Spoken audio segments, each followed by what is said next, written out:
እንዴት ናችሁ የሃፒ እንግሊሽ ተከታታዮች?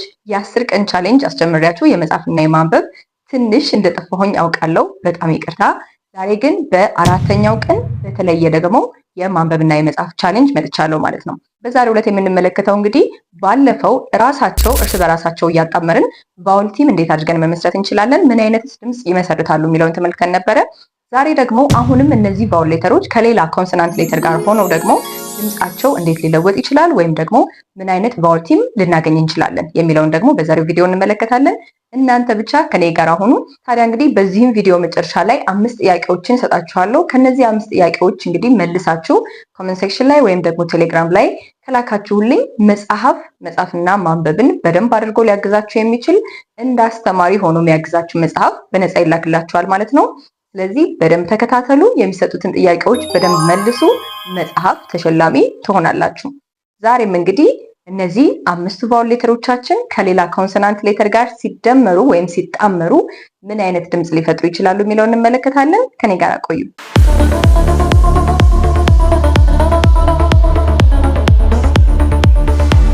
በመጀመሪያ እንግዲህ አሁንም የምንመለከተው ሌተር ኤ ነው። ሌተር ኤ ከምን አይነት ኮንሶናንት ሌተር ጋር ስትጣመር ድምጿ ሊቀየር ይችላል የሚለውን አብረን እንመለከታለን። የመጀመሪያ ከማን ጋር ልናገኛት እንችላለን? ሌተር ኤን ከኤል ጋር ልናገኛት እንችላለን ማለት ነው። ስለዚህ ኤ እና ኤልን አብረን ስናገኝ የኤ ድምፅ ሊለወጥ ይችላል። እርግጥ አንዳንድ ጊዜ የል ድምፅን ልንሰማ እንችላለን። አንዳንድ ጊዜ ግን ኤል የምትኖረው የኤን ድምፅ ብቻ ለመቀየር የሚሆንበትም ጊዜ አለ ማለት ነው። ለምሳሌ እነዚህን 2 ቃሎች እንመልከት። ዎክ፣ ቶክ፣ ዎክ፣ ቶክ። ስለዚህ በእነዚህ ጊዜ የኤ ድምፅ አ ከመሆን ይልቅ ወደ ኦ እንድትለወጥ ያደረገቻት የኤል አብሮ መኖር ነው ማለት ነው። በዚህ ጊዜ ኤል ሳይለንት ትሆናለች። ነገር ግን ደግሞ እነዚህን ሁለቱን አሁንም አግኝተን ኤል ድምጿ የሚሰማበትን ጊዜ ሊኖር ይችላል። ለምሳሌ እነዚህን 2 ቃሎች እንመልከት። ኦል፣ ኦልዌይስ፣ ኦል፣ ኦልዌይስ። በእነዚህ ጊዜ የኤ ድምፅ ወደ ኦ መቀየር ብቻ ሳይሆን ል የሚለውንም ድምፅ በደንብ ልንሰማ እንችላለን ማለት ነው። በዋናነት ግን አሁንም አላማው ኤል አብራ ካለች የኤ ድምፅ ወደ ኦ አይነት ድምፅ ሊቀየር ይችላል ማለት ነው። በሁለተኛነት አሁንም ኤ ስፔሊንግን ደግሞ ከሌላ ስፔሊንግ ጋር ስናገኛት ድምጿ ሊለወጥ ይችላል። እናያት እስኪ። በሁለተኛነት ኤ ድምጿን እንድታስለውጣት የምትችለው ስፔሊንግ እና ሌላ ድምፅ ልናገኝ የምንችለው ኤ ከዋይ ጋር አብራ ስትሆን ነው። በዚህ ጊዜ እነዚህ 2 ስፔሊንጎች አብረው ሲሆኑ የኤ ድምፅ እንሰማለን። ይህንን በብዛት መቼ እንጠቀመዋለን? መጨረሻ ላይ የኤ ድምፅ ስናገኝ አይ ስፔሊንግን መጠቀም ስለማንችል በእንግሊዝኛ ሕግ መሰረት ለዛ ሲባል በአይ ፋንታ ዋይ ትገባላታለች ማለት ነው። ለምሳሌ እነዚህን 2 ቃሎች እንመልከት። አሁንም ፕሌይ፣ ስትሬይ፣ ፕሌይ፣ ስትሬይ። በእነዚህ ቃሎች ላይ ኤ የሚል የመጨረሻ ድምፅ የምናገኘው ኤ እና ዋይ አብረው ስለሆኑ ነው ማለት ነው። አሁንም ግን አልጨረስንም። ኤ አሁንም ከሌላ ኮንሶናንት ሌተር ጋር ሆና ሌላ ድምፅ ደግሞ ልታሰማን ትችላለች። እሷንም እናያት።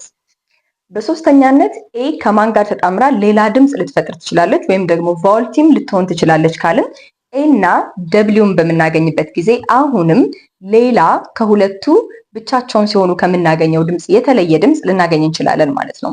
ኤ እና ደብሊው አብረው ሲሆኑ የምናገኘው ድምፅ ኦ አይነት ድምፅ ነው። ለምሳሌ ሶ ኦሰም፣ ሶ ኦሰም። በእነዚህ 2 ቃሎች ላይ እንግዲህ ኤ እና ደብሊውን አብረን በማግኘታችን የኦ አይነት ድምፅ አግኝተናል ማለት ነው። ስለዚህ ኤ ስፔሊንግ ከኮንሶናንት ሌተሮች ጋር ስትሆን የተለዩ ድምፆችን ልትሰጠን ትችላለች ማለት ነው። ከኤል ጋር እንደ ኦ ልትሆን ትችላለች። ከዋይ ጋር እንደ ኤ ትሆናለች ወይም ሎንግ ኤ ማለት ነው። ከደብሊው ጋር ደግሞ ኦ አይነት ድምፅ ልናገኝ እንችላለን። ስለዚህ ወደ ሁለተኛዋ ቫውል ሌተራችን እና ወደ ቫውል ቲሞቿ ደግሞ እንሂድ። በሁለተኛነት የምናገኛት ኢ ስፔሊንጋችን ናት። ይቺ ኢ ስፔሊንግ እንግዲህ አሁንም ከሌሎች ኮንሶናንት ሌተሮች ጋር ስትሆን ሌላ አይነት ድምፆችም ልትፈጥር ትችላለች ማለት ነው። ከማን ጋር ተጣምራ ሌሎች ድምፆችን ልትፈጥር ትችላለች? እንመልከት።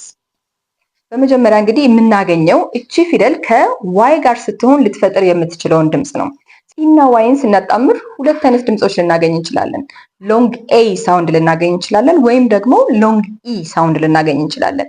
ለምሳሌ ሎንግ ኤ የምናገኝባቸው ቃሎች እነዚህን 2 ምሳሌዎች እንመልከት። ኦቤይ፣ ፕሬይ፣ ኦቤይ፣ ፕሬይ። በእነዚህ ጊዜ ኢዋይ እንደ ኤ ሆናን ያገለገለችን ማለት ነው፣ እንደ ሎንግ ኤ። ነገር ግን እንደ ሎንግ ኢ የምትሆንበትም ጊዜ አለ። እነዚህን 2 ምሳሌዎች አሁንም እንመልከት። መኒ፣ መንኪ፣ መኒ፣ መንኪ። በእነዚህ ሁለት ቃሎች ላይ እንግዲህ ኢዋይ መጨረሻ ላይ እንደ ኢ ሆና መታለች ማለት ነው። ስለዚህ ኢዋይ ወይ ሎንግ ኤ ወይ ደግሞ ሎንግ ኢ ሆና ልንሰማት እንችላለን ማለት ነው። ሌላስ ኢ ከየትኛዋ ኮንሶናንት ሌተር ጋር ተጣምራ ምን አይነት ድምፅ ልትፈጥር ትችላለች? እንመልከት። በሁለተኛነት አሁንም እቹ ኢ ስፔሊንግ ከደብሊው ጋር ደግሞ ስትጣምር አሁንም ሌላ ድምፆች ልናገኝ እንችላለን፣ እንደ ቫውል ቲም ማለት ነው። ስለዚህ አሁንም ከኢ ደብሊው ሁለት ድምፆች እናገኛለን። የሎንግ ኡ አይነት ሳውንድ ልናገኝ እንችላለን፣ ወይም ደግሞ ዩ አይነት ሳውንድ ልናገኝ እንችላለን። ለምሳሌ ሎንግ ኡ በምን በምን ቃሎች እናገኛለን? እነዚህን ሁለት ምሳሌዎች እንመልከት። ፍሉ፣ ግሩ፣ ፍሉ፣ ግሩ። በእነዚህ ሁለት ቃሎች ላይ ኢ ደብሊው የኡ አይነት ሳውንድ ነው የሰጠችን ማለት ነው። ከዛም ደግሞ የዩ አይነት ድምፅ ልንሰማ እንችላለን። ለምሳሌ ኒው፣ ፊው፣ ኒው፣ ፊው። በእነዚህ ሁለት ቃሎች ላይ የዩ አይነት ድምፅ እናገኛለን ከዚችው ከኢ ደብሊው ቫውል ቲም።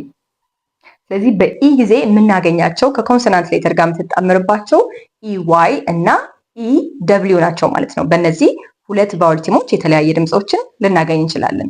ወደ ሶስተኛዋ ቫውል ሌተራችን እና ቫውል ቲም ደግሞ እንሄድ። በሶስተኛነት የምናገኛት ቫውል ሌተራችን አይ አሁንም ከኮንሶናንት ሌተሮች ጋር ልትመጣ ትችላለች። ነገር ግን እንደ ኤ እና እንደ ኢ የተለያዩ ቫውል ቲሞች አናገኝላትም። ስለዚህ እቺ ስፔሊንጋችን ከዳያግራፍ ጋር ስትጣመር ግን ድምጿን የእሷን ብቻ ልናገኝ እንችላለን። ሌላውን ሳይለንት ታደርጋለች ማለት ነው። ማናቸው? እንመልከታቸው እስኪ።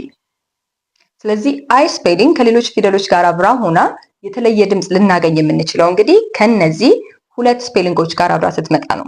ስለዚህ የምናገኘው ድምፅ አይ ጂ ኤች አንድ ላይ ተጽፎ እንኳን አይ ብቻ ይሆናል ማለት ነው።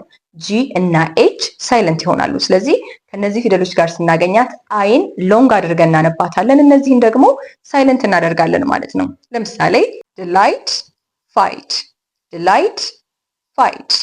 በእነዚህ ሁለት ቃሎች ላይ እንግዲህ አይ ጂ እና ኤች የአይ ድምፅ ብቻ ነው እንጂ ያሰሙን ሌላ ምንም የሰማነው የጂ ወይም የኤች ድምፅ የለንም ማለት ነው። ስለዚህ አይ ከነዚህ ጋር ስትሆን የራሷ ድምፅ ብቻ ይሰማል ሎንግ ሆኖ፣ የነዚህ ግን ሳይለንት ይሆናል ማለት ነው። ከዚህ ውጭ ግን ከሌላ ኮንሶናንት ሌተር ጋር እንደ ቫውል ቲም ሆና አናገኛትም። አር ኮንትሮልድ የሆኑ ሳውንዶችን ባለፈው በሾርት ቫውል ሳውንድ እዛው ላይ ስለጨረስን ዛሬ አንደግማቸውም። ስለዚህ ወደ አራተኛዋ ቫውል ሌተራችን እንሻገራለን፣ ወደ ኦ።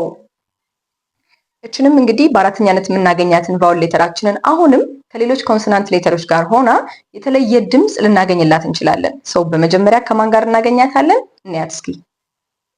እንግዲህ አሁንም ኦን ከዋይ ጋር ስናገኛት ሌላ ድምፅ እንጠብቃለን።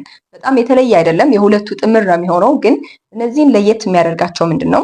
መጨረሻ ላይ ኦይ አይነት ድምፅ ስናገኝ አይ ስፔሊንግን መጨረሻ ላይ መጻፍ ስለማንችል በእንግሊዝኛ ሕግ መሰረት ለአይ እንደ ተተኪ ሆና ዋይን እናገኛታለን ማለት ነው። መጨረሻ ላይ አይ ስፔሊንግ በእንግሊዝኛ ሕግ መሰረት መጻፍ ስለማይችል አሁንም ግን ይችን ስፔሊንግ ከሌላ ኮንሶናንት ሌተር ጋር ልናገኛት እንችላለን። ከማን ጋር እንመልከት። በሁለተኛነት እንግዲህ ኦን ከማን ጋር ልናገኛት እንችላለን ካልን ከደብሊው ጋር አሁንም ልናገኛት እንችላለን። ኦ እና ደብሊው አንድ ላይ በምናገኛቸው ጊዜ አሁንም ሁለት አይነት ድምፅ ሊፈጥሩ ይችላሉ። እንደ ኦ ልናነባቸው እንችላለን፣ ወይም ደግሞ እንደ አው አድርገን ልናነባቸው እንችላለን። ለምሳሌ እንደ ኦ መቼ እናነባለን? ሁለቱ እነዚህ ምሳሌዎች እንመልከት። ብሎው፣ ስኖው፣ ብሎው፣ ስኖው። በእነዚህ ሁለት ቃሎች ላይ የኦ ደብሊው ድምፅ እንደ ኦ ሆኖ ተነባል ማለት ነው። በሁለተኛነት ደግሞ አው አይነት ድምፅም ልናገኝ እንችላለን። በእነዚህ ሁለት ምሳሌዎች ውስጥ ይሄንን አው የሚል ድምፅ በደንብ ልንሰማው እንችላለን። ለምሳሌ ክራውን፣ ፓውደር፣ ክራውን፣ ፓውደር። በእነዚህ ሁለት ቃሎች ላይ እንግዲህ ኦ ደብሊው እንደ አው ሆኖ ነው የተነበበው ማለት ነው። ሶ ኦን ከደብሊው እና ከዋይ ጋር እንደ ቲም ሆኖ ልናገኘው እንችላለን ማለት ነው። በመጨረሻ የምናገኛት እንግዲህ ዩ ስፔሊንጋችን ናት እንደ ቫውል ሌተር። እቺ ዩ ስፔሊንግ ግን ከየትኛውም ኮንሶናንት ሌተር ጋር እንደ ቲም ሆና ልትመጣ አትችልም ማለት ነው። አሁንም ባለፈው ያየነው አር ኮንትሮልድ ሳውንድ የምንለው አለ። ያ የተለየ የሾርት ቫውል ሳውንድ ላይ የምናገኘው ህግ ስለሆነ እዛው አይተነዋል። ስለዚህ ወደ መጨረሻው ደርሰናል። አሁንም እንደ ሁልጊዜው ጥያቄ የሚሆነው ምንድን ነው? እስካሁን ባየናቸው ምሳሌዎች መሰረት 5 ቃሎችን እነዚህ ቫውል ሌተሮች ከኮንሶናንት ሌተር ጋር እየተጣመሩ ከሚያመጡት ቫውል ቲም ድምፅ በመነሳት 5 ምሳሌዎችን ጽፋችሁ ኮሜንት ሴክሽን ላይ ወይም ደግሞ ቴሌግራም ቻናል ላይ ማስቀመጥ ትችላላችሁ። ስለዚህ ለመጀመሪያ በትክክል ለጻፉ 3 ሰዎች 5 ቃሎችን በመጀመሪያ ለጻፋችሁ 3 ሰዎች እንግዲህ የነፃ መጽሐፍ ሽልማት ተዘጋጅቷል ማለት ነው። የመጀመሪያ ተሸላሚን ባለፈው ይሄንን የነፃ መጽሐፍ ሽልማት ልክ ያለሁኝ። አሁንም ግን ቻሌንጅ እስከሚቀጥል ድረስ እየላካችሁ የመጽሐፍ ተሸላሚ መሆን ትችላላችሁ። መጽሐፉ ላይ የሚኖራችሁን ማንኛውም ጥያቄ ወይም ደግሞ እያነበባችሁ ግራ የገባችሁ ነገር ቢኖር ቴሌግራም ላይ ወይም ደግሞ ኮሜንት ሴክሽን ላይ የጻፋችሁ ያልገባችሁን ነገር ግልጽ ማድረግ ትችላላችሁ ከኔ ጋር እያወራችሁ። ለዛሬ ግን እነዚህን ነበር ያዘጋጀውላችሁ። ስለዚህ ትምህርታችንን ጨርሰናል። በሚቀጥለው በሌላ ቪዲዮ አገኛችኋለሁ ማለት ነው። ይህ ቪዲዮ ግን አሁንም ለሚያስፈልጋቸው እንዲደርስ ሼር ማድረጋችሁን እንዳትረሱ። ምናልባት ሰብስክራይብ ሳታደርጉ እያያችሁ ከሆነ ሰብስክራይብ ማድረግም እንዳትረሱ። በተጨማሪም ግን አሁንም ቢሆን ራሳችሁን ለማሻሻል ኦንላይን ትምህርት መውሰድ የምትፈልጉ ከሆነ በምትመለከቱት ስልክ ቁጥር መደወል ትችላላችሁ። እናንተን ለማስተናገድ ሁልጊዜ ዝግጁ ሆኜ እጠብቃችኋለሁ። በዚህ ደግሞ በሚመጣው ክረምት እንግዲህ በተለይ ቤተሰቦች ልጆቻችሁን መጻፍና ማንበብ ላይ ብቁ ማድረግ የምትፈልጉ ከሆነ በምትመለከቱት ስልክ መደወል ትችላላችሁ። ለልጆችም ለአዋቂዎችም በሚመጥናቸው መንገድ አድርጌ አስተምራለሁኝ ማለት ነው። በሚቀጥለው ቪዲዮ እስከማገኛችሁ ድረስ መልካሙን ሁሉ እመኝላችኋለሁ። ሰላም ሁኑ።